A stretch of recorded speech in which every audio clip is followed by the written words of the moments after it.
بسم الله والحمد لله والصلاة والسلام على رسول الله وبعد. قدوميها بارلمانكا وزارها مدحوينها عبد الرحمن فرل وأقوله والله ليه كرا مركو والله يقرأ هذا مدحوين كحجان كيسا الوزارة كحجان هذا وزير هذا حلوان هذا شرفت له. قدوميها بارلمانكا بوتلان وزير هذا مدحوين عالم يو وزير هذا الله صعده waxaan u maleynaa ahlu sunna wal jamaa inay joogaan international community dadka ka soo qayb galay gabdhaha waa soo wadaa gabdhaha Soomaaliyeed odayaasha iyo culimada baahda saxaafadda kooxda halkaas fadhidan magacooda leema sheegin laakiin idinka ma tagin dhamaantiin waxaad ku salaamaa salaanta islaamka assalaamu alaykum wa rahmatullahi wa barakaatuh. سلام كدب بركورة آدي وحن وجا ماد عليها جوجش شرفت له الرب بتلان ولا لهن أي نوف ذيان وجددنا أي تاين صومالي كنت شتال كان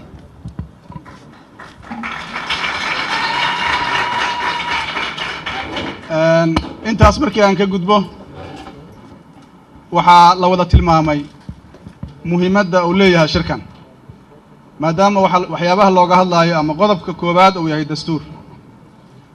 waxaan wada ognahay dastuur muhiimada uu noo leeyahay sida gudoomiyaha baarlamaanka oo ka dhawaajiyay markii koowaad oo aan dastuur sameeyna ma horaan u lahaa jirnay haddana waxba noo yaala laakiin waxaan u maleynaa waxaan raadinaynaa mashaakilkii dhashay 60kii laga soo bilaabo ilaa hadda dhalanayay inaan sameeyno dastuur xalinayo waxa la wada tilmaamay lana wada og yahay marka dawlad la dhiso oo wax la aasaaso caqabada soo baxa caqabadkaas marba waxay gaaraan heer waxaan aaminsanahay qaraxii ugu weynaa waxa u dhacay 19 wixii ka dambeeyay waxa la isku dayay abaabul iyo in la soo celiyo dawlad Soomaaliyeed dadka Soomaaliyeed ay helaan nabad iyo cadaalad la soo celiyo midnimadoodii maalin bana meel ay soo gaarayso waxaan aaminsanahay maanta inay soo gaartay meel habboon oo laga anbaqaadi karo muhiimadu marka waxay tahay inaan ka dhumin dariiqa saxda ah haddii aan hagaajino dastuurka haddii uu noqdo dastuurkaas insha Allah waan naga doonaahay dastuur ka jawaaba baahida shacabka Soomaaliyeed waxaan aaminsanahay mushkiladooda inay xalisanto kala maqnaashada dadka Soomaaliyeed kala maqan yihiin kuma kala maqna colaad kuma kala maqna dhibaato ayaga dhaxdooda taala laakiin waxa yimiday duruufo aan wada ognahay oo keenay xaaladan duruufahaas waxa kamid ah inaysan wali suurto gelin in dadka Soomaaliyeed intay sanduuq dhigtaan cod ay wax ku doortaan ma suurto gelin waxaan la soconaa amniga in dhibaato fara badan ka jirto al-qaacida iyo al-shabaab ay dhibaato ku hayaan marxaladda la maraayo waxay gogol dhig u tahay marxaladda soo socota waxa laga dhawaajiyay road map oo ka koobnayo dhowr qodob waxa laga dhawaajiyay mashaakil fara badan oo hor yaala u baahan dhamaanteed inaan xalino intaan aadan waxa soo dhan su'aasha muhiimka ah oo laga yaabo inay qof walba madaxiisa ku wareegayso waa qof kasto Soomaaliya oo dowrkee ku leedahay ama ku yeelo doonta dib u dhisidda qaranka su'aasha qof walba laga yaabo madaxiisa inay ku wareegayso xilka ma hadlayna waxaan ka hadlaynaa yaani qarankaas dib u dhiskiisa qof kasto Soomaaliya oo xilka ka saaran iyo dowrka ay tahay ka qaadatid waxaan aaminsanahay qof kasto oo Soomaaliya wanaagsan door shariif ah inuu qaadanayo madaxda maxaa saaran marka madaxda waxa saaran inay bixiyaan fursad dadku ay uga qayb qaadan karaan dhismaha qaranka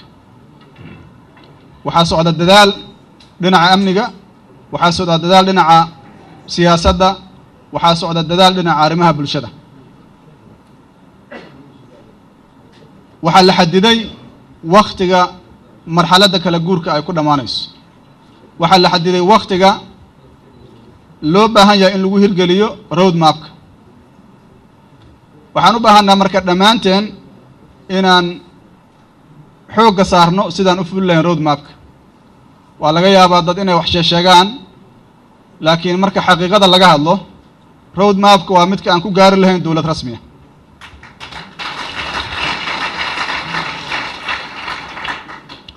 waxaa ku jira ciidan ha la dhiso waa qayb muhiima oo la-aanteed aan la gaari karin guul. waxaa ku jira dastuur ha la sameeyo, dastuur la-aan cidna ma shaqay karto, dowladduna ma jiri karto. waxaa ku jira reformka baarlamaanka iyo dowlad wanaag. waxaa ku jira gaaridda bulshada, ma waxbaan ka tegay, iyo dib u heshiisiin. nacam, sida aan u abbaarayno qodob kasta dadku waa ku kala ra'yi duwanaa karaan, laakiin uma malaynaayo qof caaqil ah in loo baahan yahay arrimaha aan soo sheegnay inuu nooga duwan yahay oo nooga ra'yi duwan yahay. sidaas darteed yaa kulankan wuxuu yahay kulan aad iyo aad muhiim u ah, isu soo dhoweynaya ummadda Soomaaliyeed, iftiininaya marxaladda soo socota oo siyaasadeed, marxaladda soo socota ee amni, marxaladda soo socota ee arrimo bulsho. anuga mahad celiya intaanan hore u dhaafin reer Puntland sida wanaagsan oo amniga ay uga shaqeeyeen, sida wanaagsan oo ay uga shaqeeyeen arrimaha horumarinta, waa ku ammaanaynaa.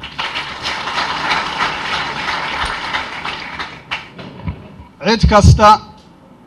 oo ku hawlan inay tilaabadaas oo kala qaadana waa soo dhaweynaynaa, waana dhiirigelinaynaa. waxaa laga yaabaa mararka qaar inaad dhahdeen ama la isku xanto la yidhaha dowladda ku meel gaarka ma ogola maamulla in la dhiso. annagu maamulla in la dhisaan taageeraynaa, laakiin waxaan rabnaa maamulladu inay noqdaan kuwo waafaqsan caadiga ku meel gaarka. kuwa aan waafaqsanayn laakiin jooga dhulkii iyo deegaan gacanta ku hayana waa dhiirigelinaynaa si ay u gaaraan goolkaas.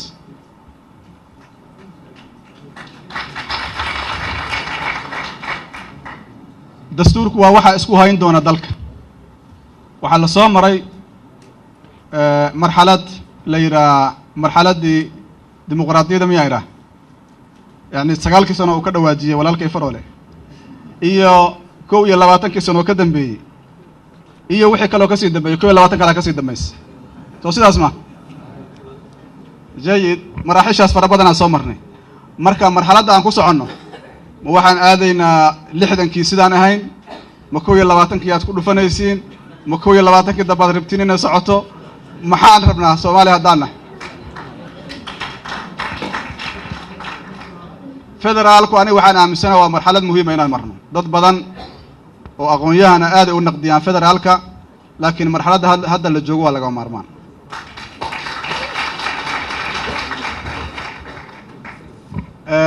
dowlad dhexe oo dalka dhan maamusha bal aan ku sii nasanno, waa loo baahan yahay, kolba waa lasaga baahan yahay, laakiin aan ku sii nasanno federaalka si qolo kastaba waxay u qaban karto ay u qabato, aan laysu tuhmin. laakiin federaalka aan rabnaa waa kee? ma waxaan rabnaa federaal aan shaqo isku lahayn? ma waxaan rabnaa federaal dowladda dhexe awood siinaya, gobolladana xoogaa u oggolaanaya? ma waxaan rabnaa federaal dowladaha federaalka u oggolaanaya awood badan, dowladda dhexena awoodda ka yaraynaya? keen rabnaa? waxaan u malaynaa xilligii la iftiimi lahay ayaa la joogaa. waxaa jooga aqoon-yahano iyo khubaro Soomaaliyeed oo arrintaas wax badan ka dhihi kara. ummadda Soomaaliyeedna meelay joogaanba waxaan aaminsanahay waxay wada aaminsan yihiin midnimo, laakiin waxa laga hadlaayo midnimadaasu sida ay u dhici lahayd. arrinta ka soo korortay Muqdisho ama baarlamaanka runtii ma aha mid lagu farxo. waxaan u malaynaa inaan ka aamusnoon ka gudubnana ma suurtagelayso. marka waxaan maraynaa marxalad xasaasa oo aan u baahannahay inaan muujinno midnimadeenna si aan u xaqiijinno guulaha aan rabno inaan gaarno. khilaaf waana soo daashaday, dhibkiisa shiddadiisa waa soo aragnay. waxaan rabnaa in la ilaaliyo sharciga, in la ilaaliyo xuquuqda iyo waajibaadka qof walba uu leeyahay,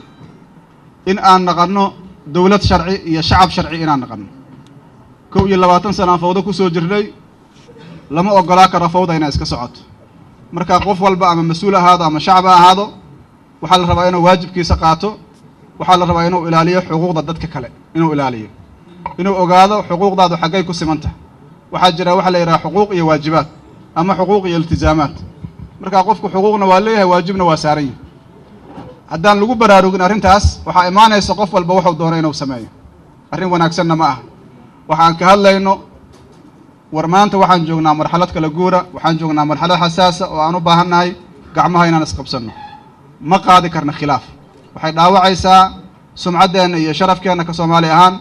waxay dhaawacaysaa dawladda ku meel gaarka waxay caqabad u dhigaysaa shaqooyinka la rabo in la qabto ay ugu horeeyaan road mapka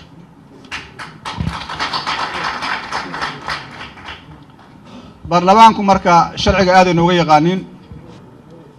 kitaabkaas dhiloo la yidhaa caadiga ku meel gaarka waa wada xafidsan yihiin laakiin haddaysan rabin inay ku dhaqmaan maxaan samaynaynaa anaga waa in lagu dhaqmaa waa inaan ixtiraamnaa asaga waa in asaga lagu kala baxaa xoog laguma kala bixi karo wax kale lagu kala bixi karaana ma jiraan marka bal si dastuuraan u soconnaa soo ma aha dastuurka si aan u ogaano inaan ixtiraamayno bal caadigaan noo qoran aan ixtiraamno oo aan ku kala dambayno oo mashaakilkeena aan ku kala xallinno annagana taas waxay naga fududaynaysaa yacni culays fara badan ummadda Soomaaliyeed iyo adduunkana waxay u muujinaysaa inaan nahay dad sharci halkaas markii aan ka gudbo waxaan rabaa wax yar inaan dul maro xaaladda dalka waxaan aaminsanahay marxaladda siyaasadeed iyo marxaladda amni iyo marxaladda arrimo bulshada meesha aan rabna ma joogno laakiin waxaan joognaa meel iftiimays shirkan inaan isugu nimaadaa macno samaynaya howlgallada la rabo dalka in looga xoreeyo cadowga isugu jira al-shabaab iyo al-qaacida iyo burcadbadeed ayaa qayb weyn ka ah hawsha loogu jiro ciidamadii qaranka ama ciidamadii Soomaaliya in la dhisaa maxay ahaato laftigoodu meel fiican maraya dadka Soomaaliyeed oo u bislaaday dawladnimada iyo Soomaalinimada ayaa iyaduna wax aad iyo aad u wanaagsan ah gurmadkii loo sameeyay dadkii dhibaatadu ku gaartay abaarihii ayaa asaguna meel fiican soo gaaray arrimahaas oo idil marka sidaas loo fiiriyo waxaa ku muuqanaysa rajo wanaagsan rajadaas wanaagsan waxaan rabnaa inaan kulligeenna ka wada qayb qaadanno inaan gacan siino inay noqoto midna gaarsiisa nabadgelyo buuxda dawlad wanaag midnimo iyo horumar iyo cadaalad marxalad kastoo shucuubtu ay marto ma iloobaan taariikhdooda taariikhdaas ha noqoto taariikh fiican ha noqoto mid aan fiicnayn kulliba waa xasuustaan laakiin muhiimaddu waxay tahay marka ay gartaan inay khaldameen inay dariiqa saxa u laabtaan 21 sano waa la iska daba wareegay waxna waa la keeni waay maxaa yeelay dariiqa lagu socday ma saxnayn waxa saxnaan kara waa Soomaalinimo iyo dawlad Soomaaliyeed aan dhisno dawlad Soomaaliyeed marka la helo oo dadku ay raali ka yihiin oo ay ka wada qayb qaadanayaan taas ayaa mushkiladeenu ku xalismi doontaa haddii ay noogu suura gasho sida aan rabno in amnigiina la sugo maamuladii la dhiso gobollada maamuladii kala duwan laga dhiso waxaa suurto galaysa si wanaagsan inaan soo xulanno xibnihii baarlamaanka waxaa suura galaysa baarlamaankaas inuu madaxdii qaranka doorto waxaa suura galaysa dawladdii in la soo dhiso sidaasna waxay keenaysaa Soomaaliya inay gasho yacni marxalad cusub oo ah dawlad rasmiya oo ay wada leeyihiin oo ay ka wada qayb qaadanayaan hadafka aan higsanayna aan kaas ka wada dhiganno kaas ayaana ku hogaami doonaa intii karaankeenna adinkana waxaan idinka rabnaa inaad nagula shaqaysiin aad iyo aad u mahadsantihiin wassalaamu calaykum waraxmatullahi wabarakaatu